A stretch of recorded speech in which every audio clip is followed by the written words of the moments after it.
All right, this is what we're going to do. This training for the next 3 months on this Friday morning is going to be an excerpt, and that's all it is. It's an excerpt. We're taking about 10 to 15% of what we have in the visual story mastery, and about likewise with the branding material, and we're going to share that with you. This will give you a great overview, and if you pay careful attention, do the exercises, do the things that we're talking about there, you're going to find this to be extremely helpful. Now, we're going to, and I'm going to make this very, very clear, we're going to make some offers as we go. There's some things that we want you to take a look at. There's some courses that we want you to give careful consideration to, and we'll be talking about those, but that will not be our focus as of right now. So I just want to make sure that you understand that what we're going to do today is going to be a combination of the visual story mastery and branding. Okay? Are y'all ready to get started with that?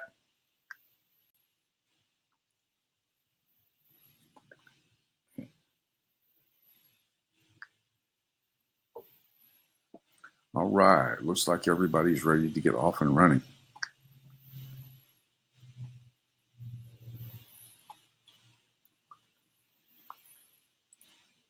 So we have to start with the number one thing that's really difficult for us to do, and that's kill our ego. The struggle is that our ego gets in the way of understanding what it takes in order for us to make a powerful brand.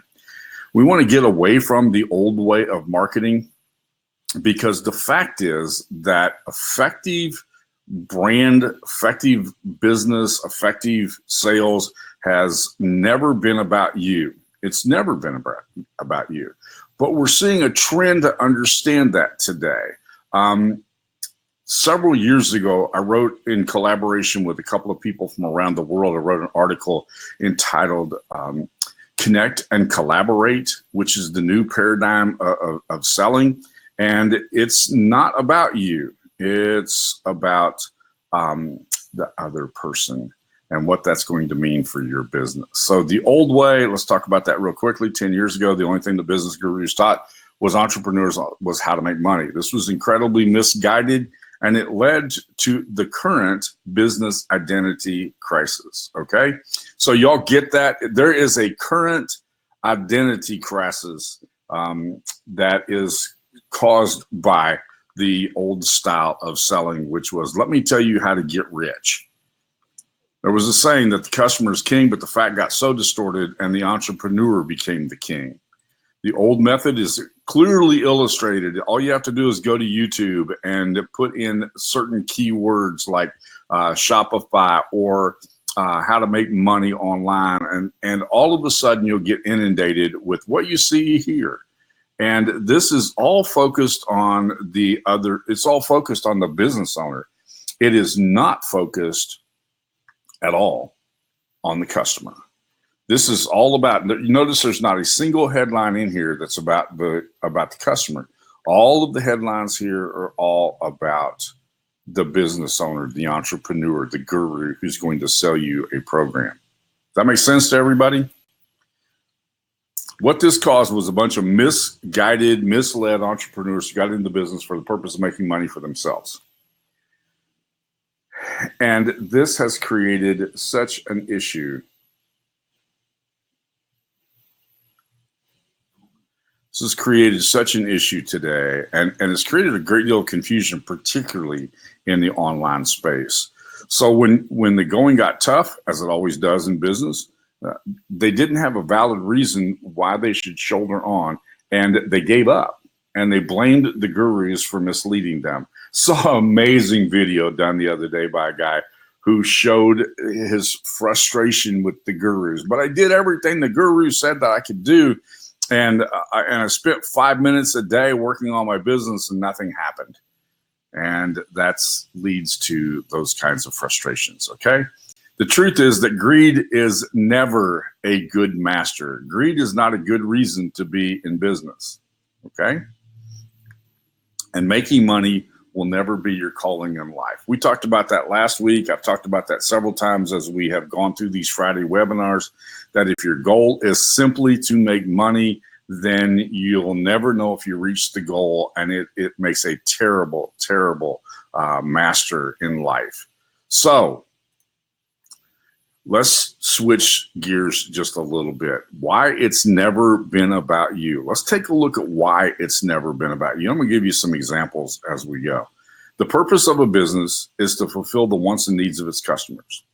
Years ago, I put out a simple little 10 rules that you never break. And one of those 10 rules that you never break, and you never break it, is that you must understand that the purpose of a business is to get and keep a customer. And the only way you can get and keep a customer is you have to fulfill the wants and needs of that customer. So today we're going to focus on the customer, not on you, not on your business, and not even on your brand. We're going to focus our needs. We're going to focus our direction and attention on the customer and what they want and how we're going to help them to fulfill that. So we're going to take a look at the current state. The current state is we have an unhappy customer, okay?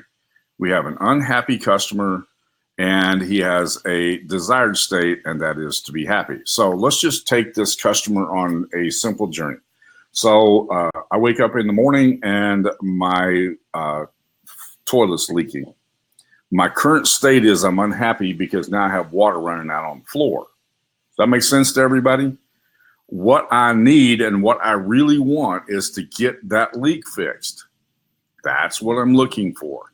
I want to get that leak fixed. What will take me from my current state of being unhappy to my desired state is to be able to get the leak fixed and be happy. All right. Last night was my anniversary, so I took my wife out to a wonderful meal. We got to thinking about where was going to be the best place to go. I wanted to eat. My goal was to get full. I ate like I haven't eaten in forever last night, and I really enjoyed that. I have wonderful things to say about the restaurant where we went. I went from my current state to the desired state, right? I want to entertain my cat, so I get a new cat toy. Do you see what we're talking about? We have to understand, and I know this seems oversimplified, but it's really important to understand this because we're going to drill down on this a little bit today as we go. Okay? Is that clear to everybody? Are we good? A business that has another purpose than fulfilling the wants and needs is bound to fail. It won't do me any good in this situation right here with the leaky toilet to try to sell this guy a new car, right? He needs to get the toilet fixed. That's his number one most pressing need. And if the business tries to do anything else, it's bound to fail. A great example of that's Kodak. Kodak was a wonderful company. Customers wanted to capture the memories of their lives, and that was a Kodak theme forever. And Kodak was an amazing company. It was a great example of being a powerful brand. And then that went on for 100 years, and then digital cameras came out and iPhones took over. And we all know when that happened. Most of us on this webinar lived through both sides of that issue. Kodak was still selling regular cameras and film processing solutions while it was no longer the most efficient way for people to capture their memories. Others took the market, and Kodak filed for bankruptcy a few years ago. Okay? So we don't be a Kodak. Instead, you have to understand the needs and wants of your customers and put that in the light of the current situation and things that are going on. Whatever business that you're running, the focus should never be about you. But I want to sell film and processing solutions. Doesn't matter. What does the public want to buy? And that's what matters. Good morning, Tyree. That's the only thing that matters.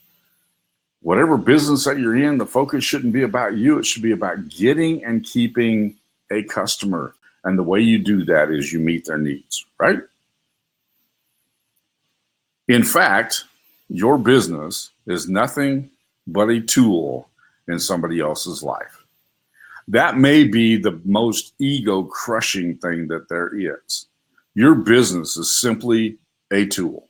It isn't anything else. It's not anything more. It's not anything less. It's just simply a tool in somebody else's life.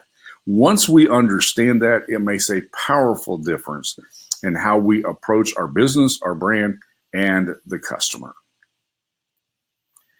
As such, your focus should be providing the best tool you can use to serve your customer. If you focus on understanding on the fact that your business is a tool, and that's all it is, then you want to make that tool do exactly what satisfies and serves the needs of the customer. We're not talking about you. We're not talking about blowing your own horn. When you go back and look at all of those YouTube video splash pages that I shared with you a while ago, notice none of that was about none of that was about the customers. It was all about that person tooting their horn. This is what I can do for you. I can make you so much money. And all they did was sold you programs. So here's the new paradigm. This is the new place to be. This is the new place to park. This is what building a brand in 2020 is all about. Let's take a look at Apple. We're going to walk Apple through their process and its shift from being tech-centric to being customer-centric. When Apple first started, this is what Apple looked like, okay? And this was the Apple prior to a little shift that took place I'm going to tell you about in just a minute. All of this text down here, all of this is all about how to code in BASIC and why Apple works and how it works and all the details about that. Apple made a huge paradigm shift. I found a lost interview with Steve Jobs from 1997, I believe, and it was done by Entrepreneur Magazine. And it's Steve Jobs sitting in the press box going at the Super Bowl after they'd spent millions of dollars for a Super Bowl ad. And he looked up and he saw his product on the Jumbotron and he said, well, crap, this business doesn't belong to me anymore. It now belongs to my customers and we're going to have to take it wherever they want to go. So we went from this to this, much more customer centric, correct? Even though some of these things are things that Apple doesn't support as much anymore. The iPod, that has been replaced with an awful lot of things that are available today. But Apple made a huge shift. And notice the emphasis right here. Do you see that tagline right there? You are more powerful than you think. Who's that about?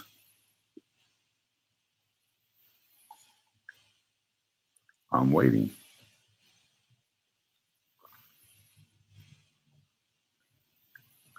When Apple made this shift and put the focus on the customer,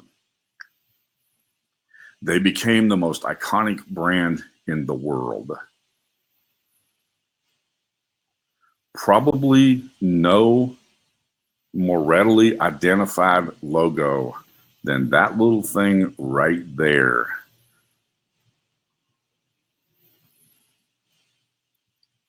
And it did literally become a cult, as Don said. But it became customer focused. And that customer focus captured a huge audience that pays a ridiculously high price for a phone and ridiculously high price for their services and won't use anyone else. They went from being, we're the best company with the biggest offices and the most advanced technical specs, and that's exactly what they marketed themselves as initially, to you deserve the best, we understand you, and we will help you reach your goals. And that was a gigantic paradigm shift for them, and that's something that all companies should figure out how to follow. They went from it's all about me to let's make it about you, right?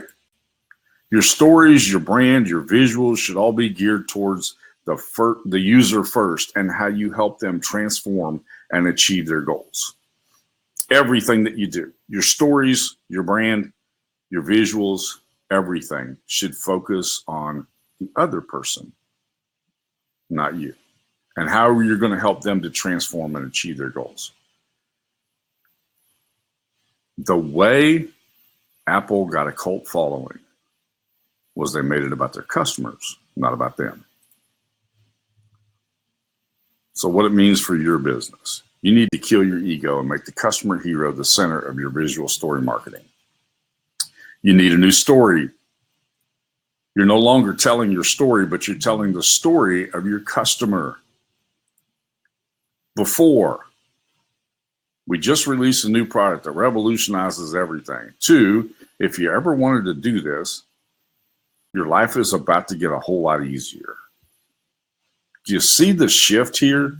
It used to be, let's just create a product and we'll put it out there, to, if you want to do this, then I can help you to do this. Okay? A new brand.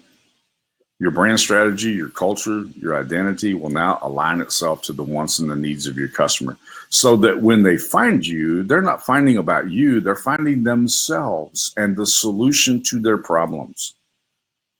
Before, red's my favorite color, so I'm going to make my logo red.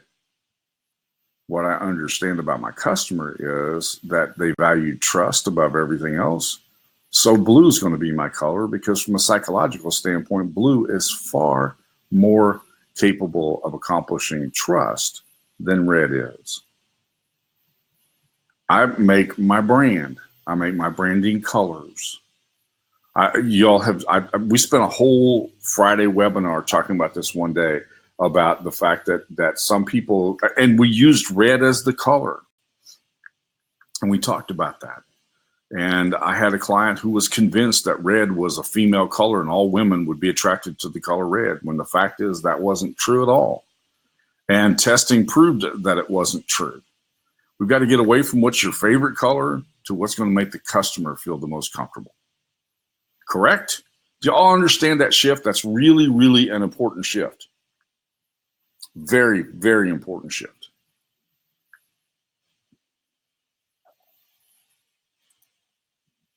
So you change your visuals, you change your colors, you change your visuals.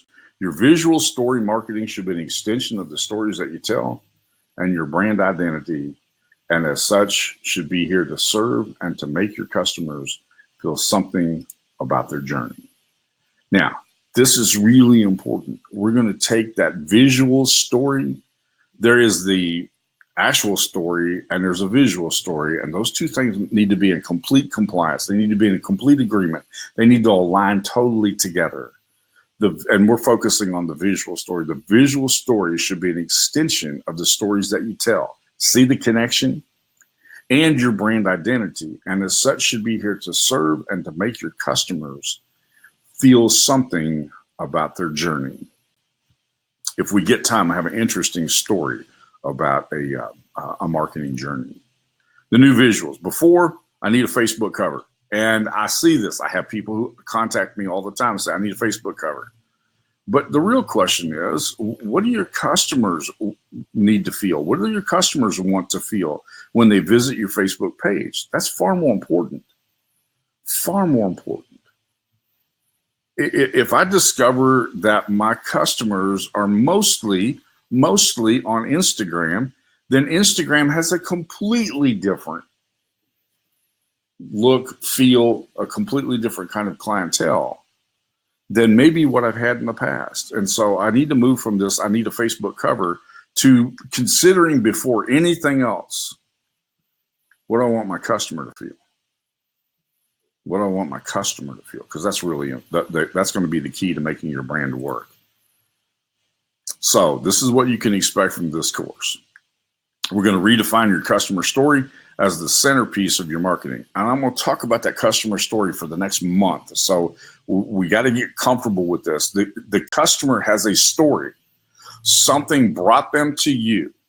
They're going to have something once they've had an experience with you. So that's their story. The only story that really matters to them is their story. If you're visually identifying with them in the process of that, then it's going to make a big difference in your brand. We'll create a brand strategy in line with your customer story. What's the cut? Remember, it started out, the customer has a need, they have a want, they have a pain, they have a problem. And so we start there. We create the brand strategy in line with your customer story. And then we'll create a new brand identity. We will revamp the website and the social media presence in line with your customer story. So that's the journey that we're about to take. Let me change my screen here for a second, and we're going to talk about the customer hero now. Okay. So is everybody on board with me? Do you understand how important it is that we make this shift from what I want to what the customer wants?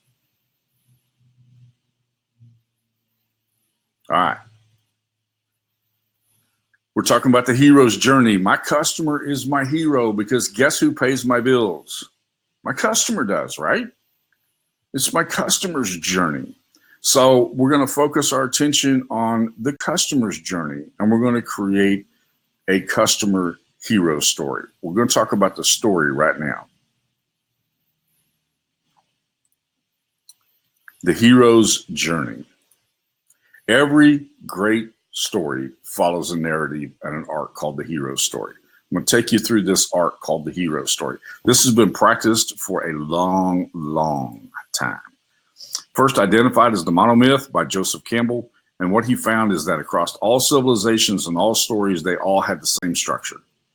And the structure follows this. This is where I was at. I started on a journey. Whatever that journey is, I became a parent, or I became a marketer, or I took a job in a factory. It all starts with an adventure.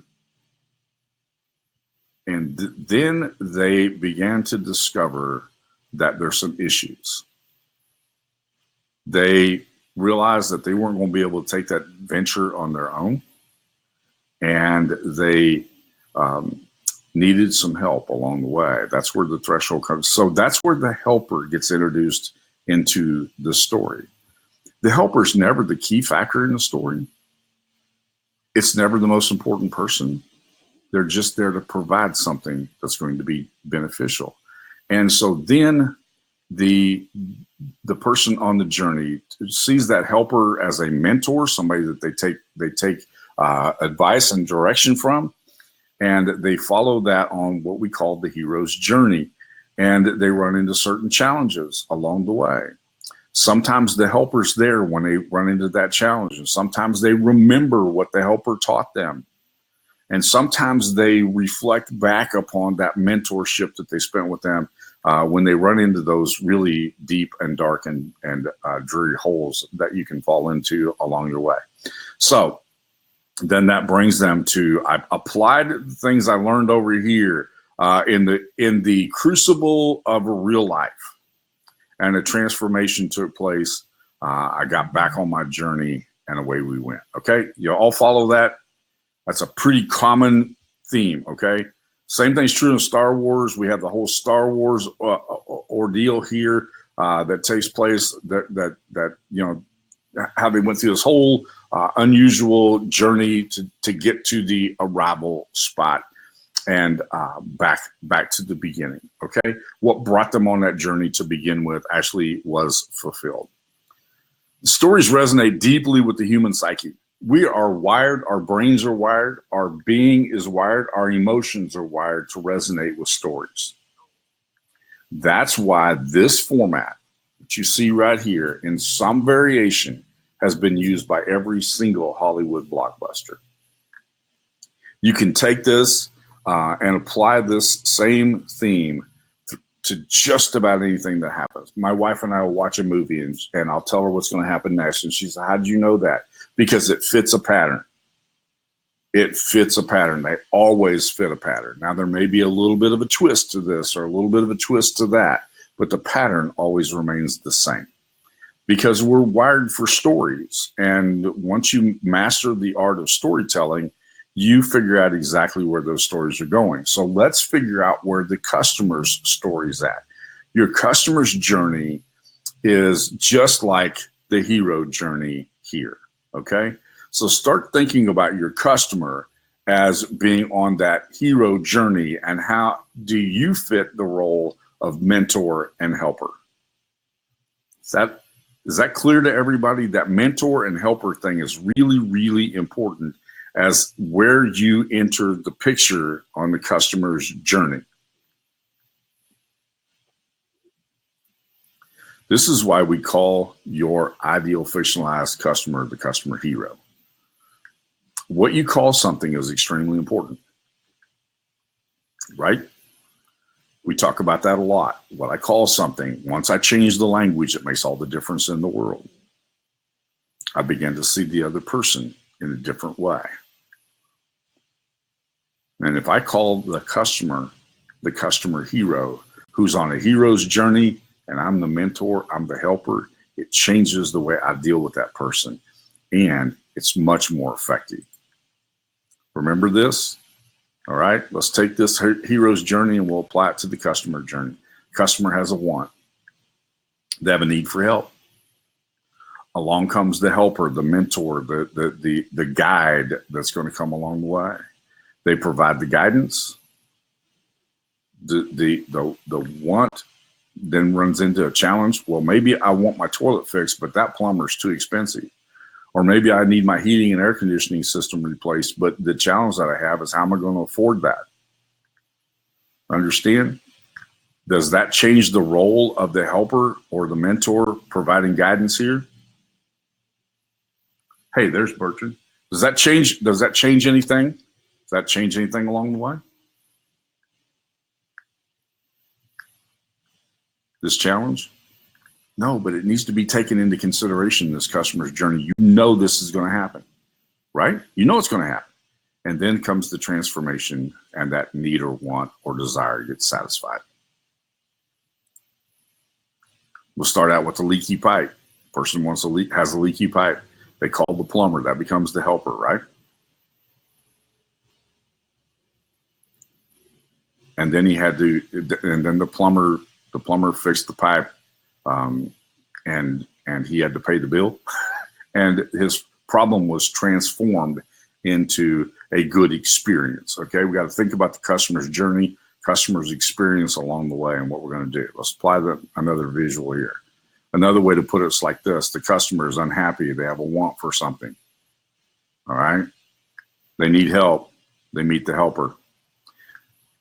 Here's the key, and this is the key to what we're going to do here with what we're going to teach you on these Fridays for the next 3 months.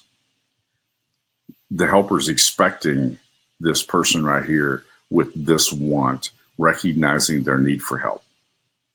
We're going to, everything that we do, the content that we're going to provide in the color, in the visuals, and in the story that we tell, is going to be in complete alignment with that customer who started out here and is traveling along this journey. Does that make sense to everyone? This is really, really important.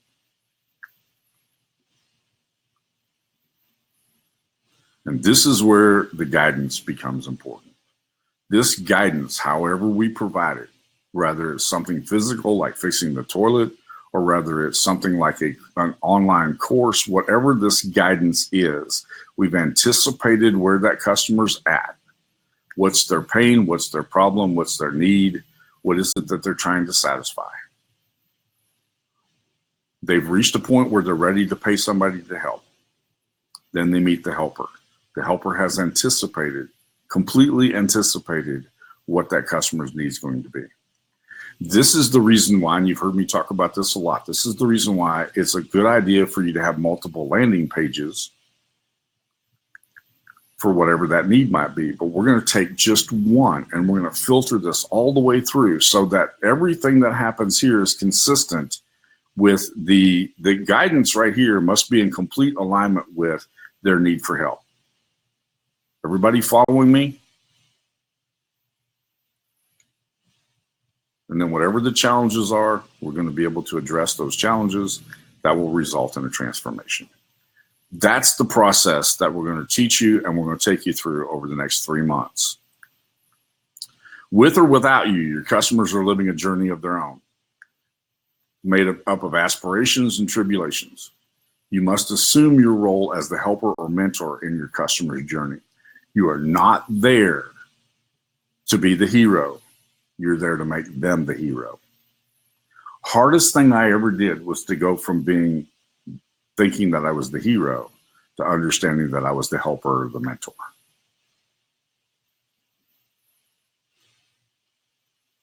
Does that make sense to everyone?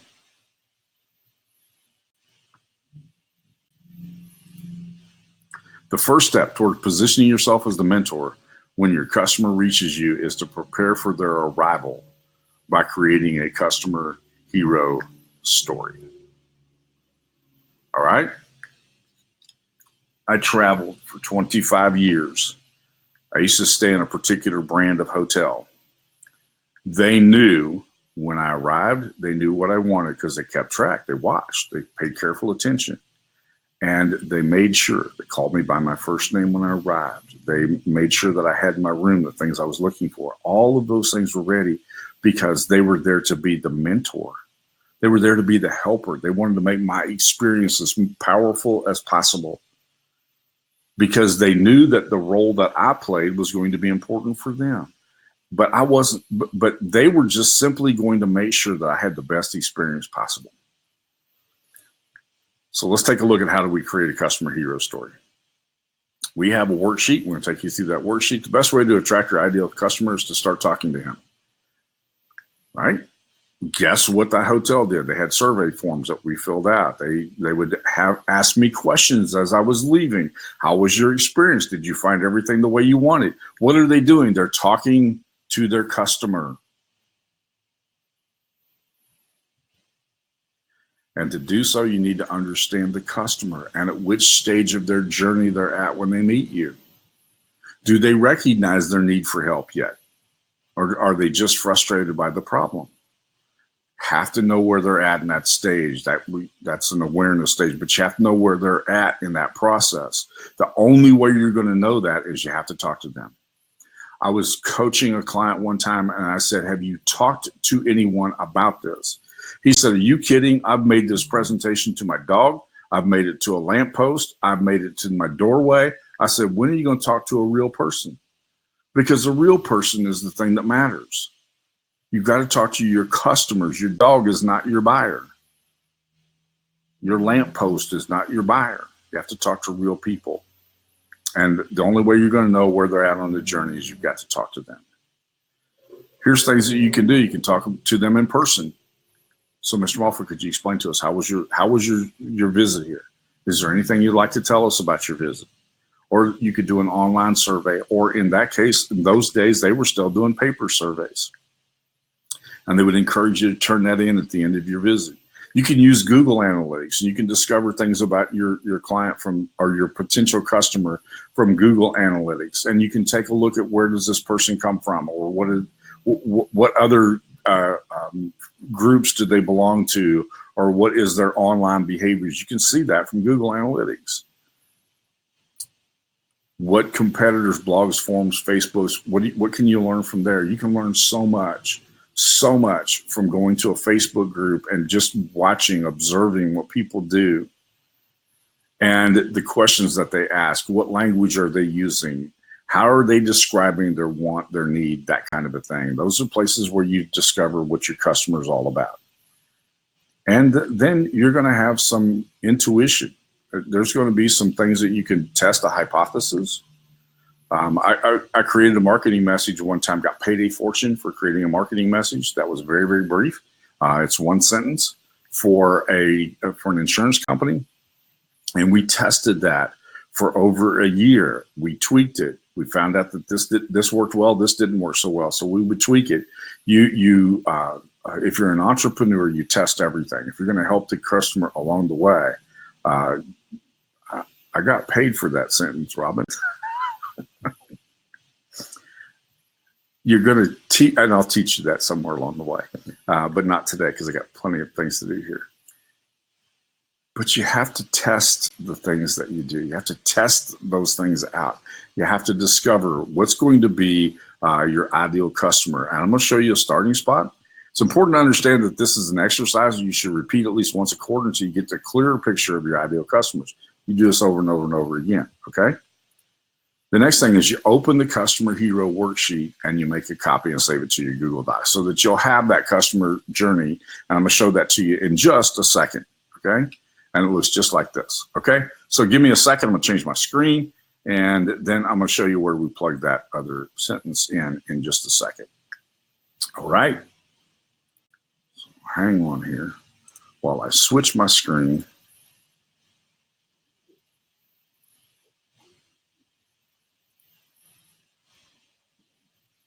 All right.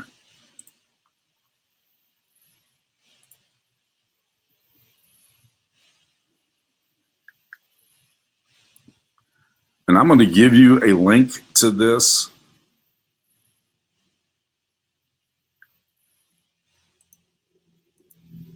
As soon as I get to the right page here. Sorry, that.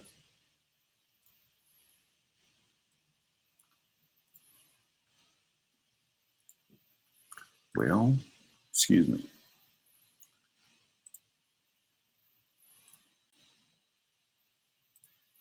I'll give you a link to this page in just a second.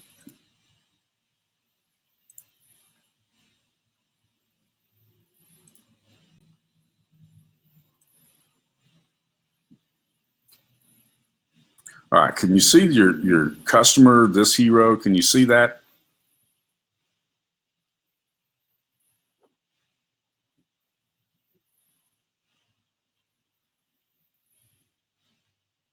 Bertrand, did you share is that the worksheet? Very good, thank you. Thank you, thank you.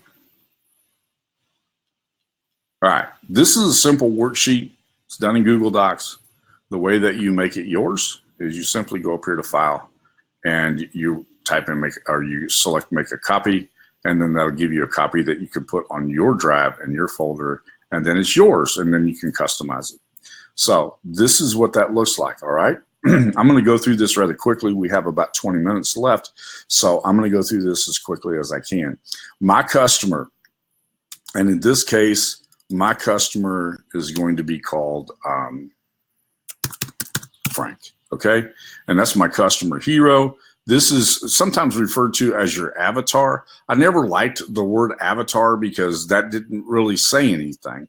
It was kind of I understand that there was a point to that, but it just really didn't make as much sense to me as I would like for it to make. So I gave it a name. I love the phrase customer hero. I think it better describes the process that we're taking this person on rather than calling that a persona or an avatar. So we're actually looking at that customer hero. Who is he? What's he like? And in this case, this is a male. And so now what I'm going to do is I'm going to insert that person's name in every place where there is a name. So I can do that with find and replace. I don't want to get distracted by that, so I'm just going to put it in here right here at this point. And I'm going to fill out a little bit of information about Frank. He's 54 years old. His occupation is he just retired. Okay? And he lives in Birmingham, Alabama.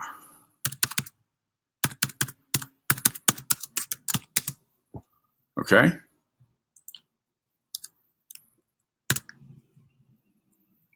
If I could spell Birmingham. But he lives in Birmingham, Alabama. All right? Now, this is my customer hero.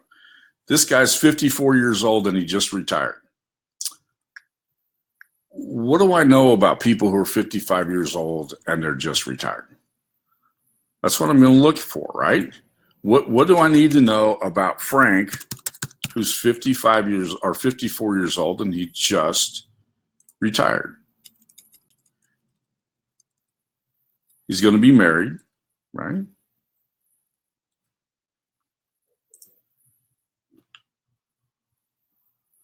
And this is going to be really important. He has grandkids instead of kids. Exactly, Don. This guy's looking for something to do. He's 54 years old. He's looking, I got 40 years left of my life. What am I going to do? The other thing is this guy probably has income. One of the things I need to find out about my customer is, are they going to be able to pay for a solution? Income and free time. Those are two things that are going to be really good for me to know about my customer hero. It could be that this guy has retired because they had bad health. That might be a different situation. It could be that this person's 30 years old, has 3 kids at home, has a very busy schedule, but knowing that's going to make all the difference in the world, right?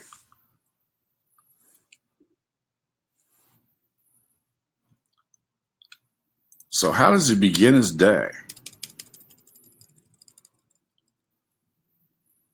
I'm going to tell you how this guy begins his day.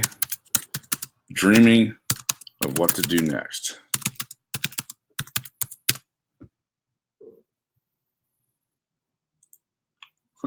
Don says he listened to Eric's Bucket Talks. Yeah, probably.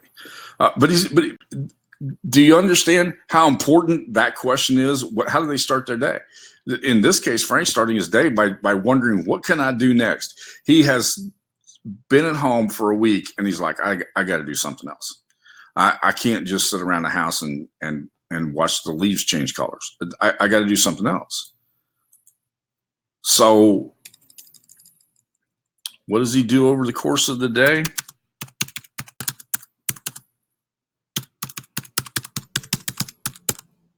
He looks at opportunities, right? And then in the evenings, he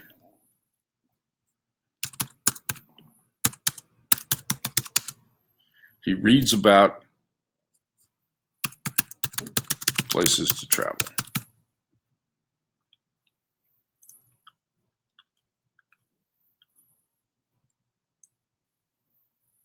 Question is your plan to psychoanalyze him and find out what?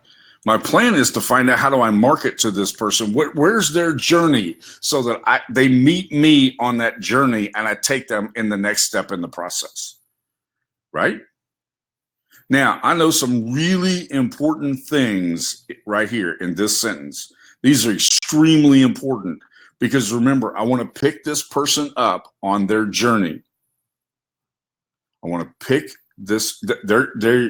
Frank is sitting at home. He's wondering, what am I going to do? I dream of what can I do next? I'm 54 years old. I've got experience. I've got knowledge. I've got things that I can do. I don't want to go to work as a greeter at Walmart. I'm looking for what can I do next? See, if you start with what he can pay me, then I start in the wrong place. I made it about money.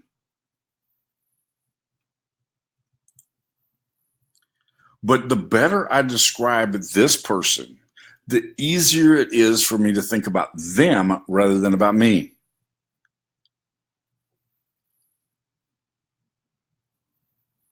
Remember, we got to chuck our ego. And if we're going to chuck the ego, then it makes it a lot easier for us to think about the other person.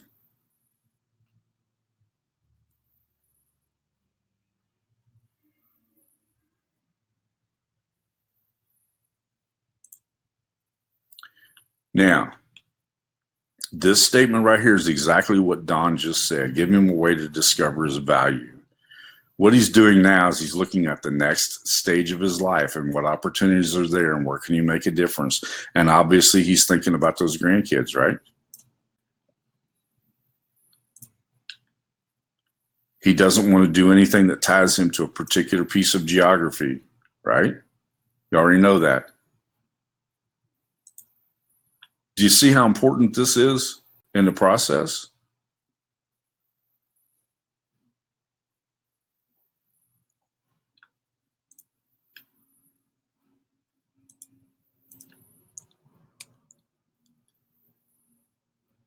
So we're going to take a look at what media does Frank use, right?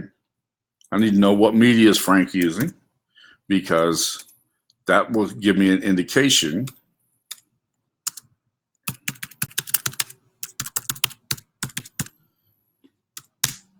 of where I might be able to market to him at, all right?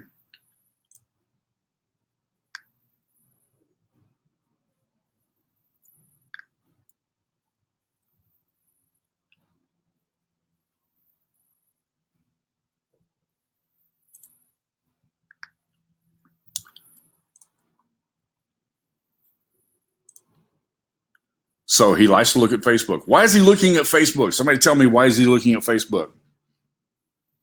This is the reason why he's looking at Facebook. There's a reason for that. What's he seeing when he looks at Facebook? He's looking for his grandkids, right?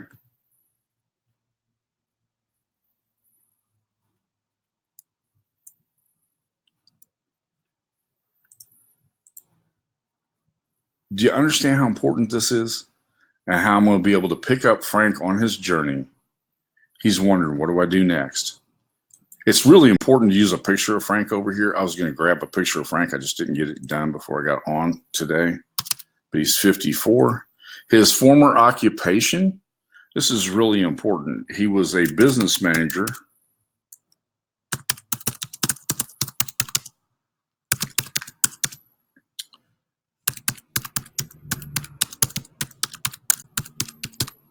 Business manager for a defense contractor.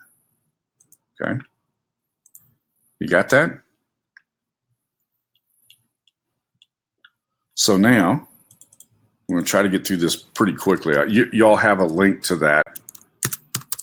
Y'all have a link to this. It's not, you can do this on your own. You can do it for your own avatar. Frank wants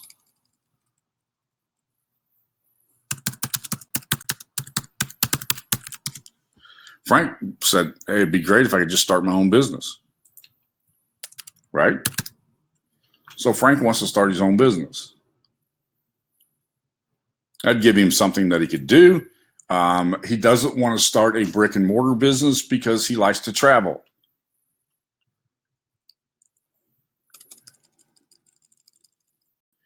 He's been married. He's been married to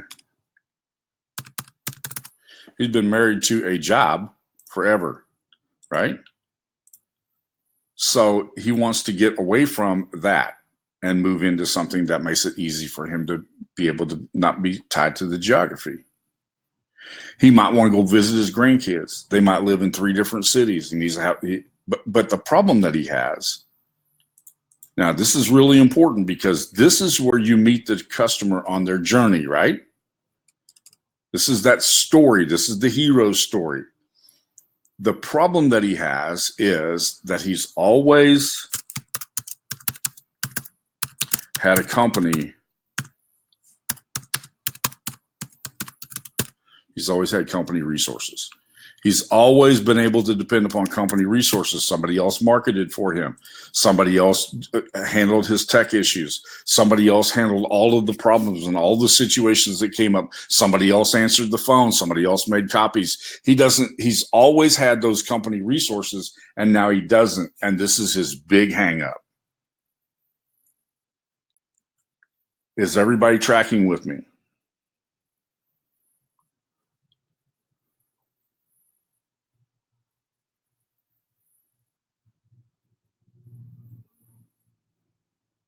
This is where it's not fair that Frank should be limited at the age of 54 and being able to make a contribution, take the skills that he developed at 30 years in a company and be able to apply them in his world today and give him the freedom and independence to be able to travel.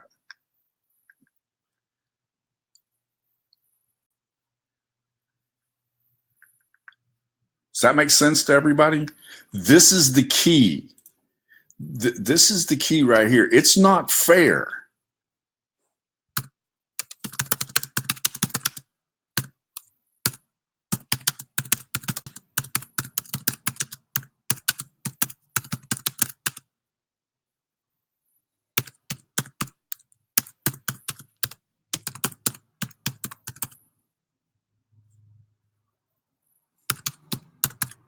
It's not fair that he lacks that company resourcefulness. He understands that somewhere along that 30-year career that he had, people introduced computers. He feels lost around a computer. He's confused. He doesn't want to get lost in the weeds. He wants to be able to provide a business to other people that can accomplish some good. This is the reason why we go through all of this process up here. Understanding this makes it easy for me to do this, right? In fact, this should be your passion right here.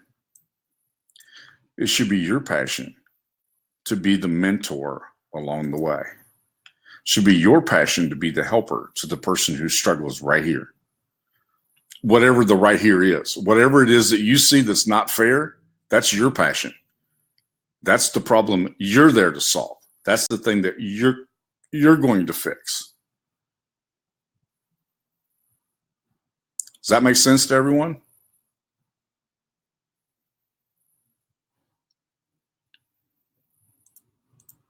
So now, Frank discovers that, all right, which could be the very tool that Frank needs to do what?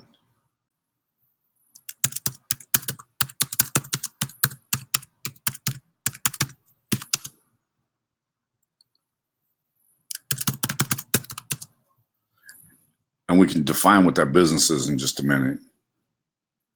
And whatever this big aspiration is,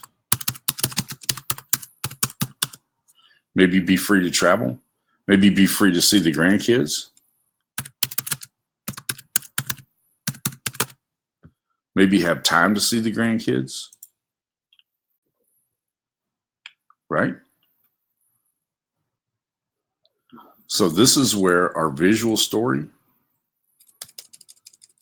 in fact, and we insert the business name here, seems to get the pain.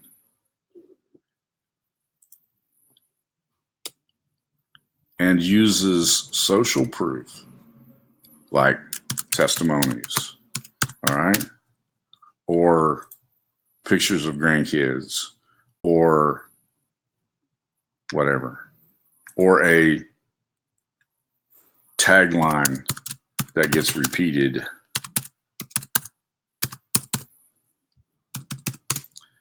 When you have a tagline like simple makes awesome easy, and then you have testimonies that use the tagline, does that make a difference?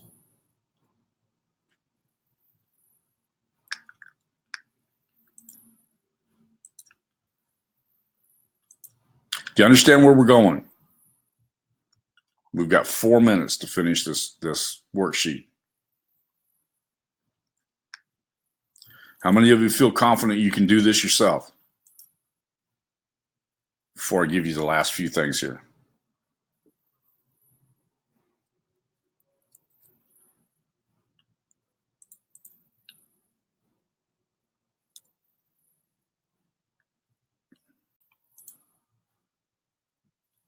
All right. There's basically three steps that we're going to teach here. All right. This is the very first thing is we're going to pick Frank up along this journey. Okay.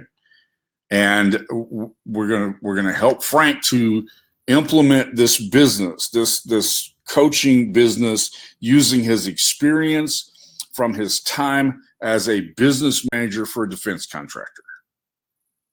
All right. So he knows about negotiations. He knows about handling meetings. He knows about handling employees. He knows about dealing with benefits. He knows all of those kinds of things.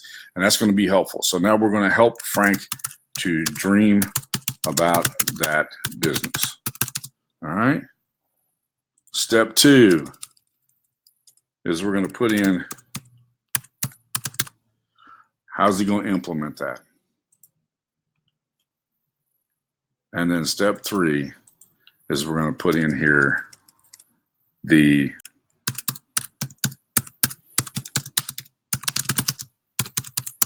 realization of the dream.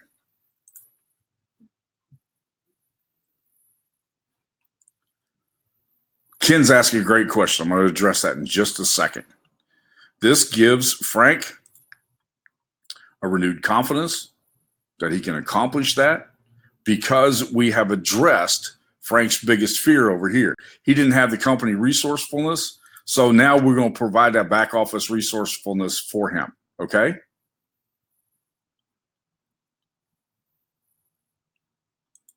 We become that back office for him. We become that company resourcefulness for him.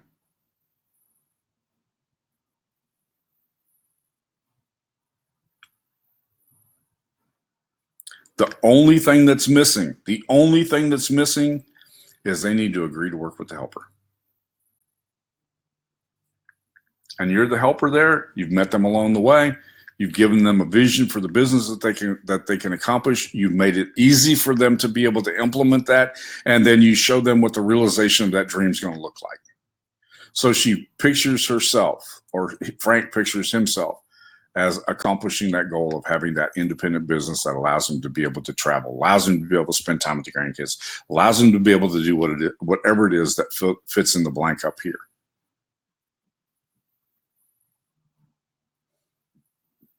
And we've assassinated Frank's worst fear. Now, a couple of questions that were asked here. Ken asked the question, is Frank a hypothetical or a real customer? This is a number of my customers over the years, exactly this very thing. So the answer to that question is yes, it's a real customer, but it's also hypothetical in this situation, but it's based upon real experience.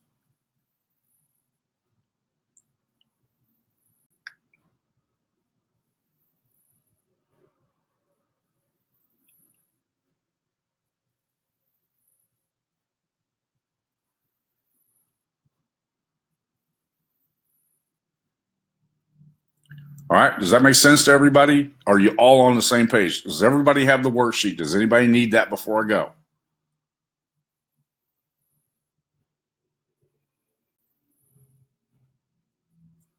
Sharon doesn't have the worksheet. Let me make sure I drop it in here, Sharon. Hang on a second.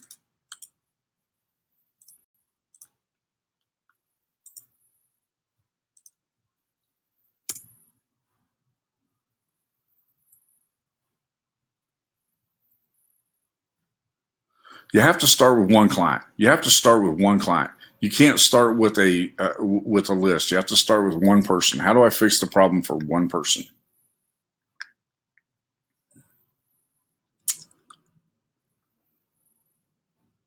I've discovered a very simple thing that if you make one person your target, it will attract people that are around that person. It'll make a big difference. I promise you.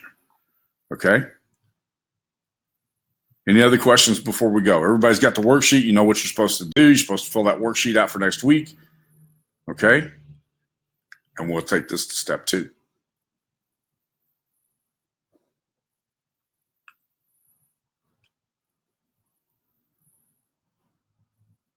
All right. Y'all have a great weekend, and I'll see you back here next Friday, same time, same place.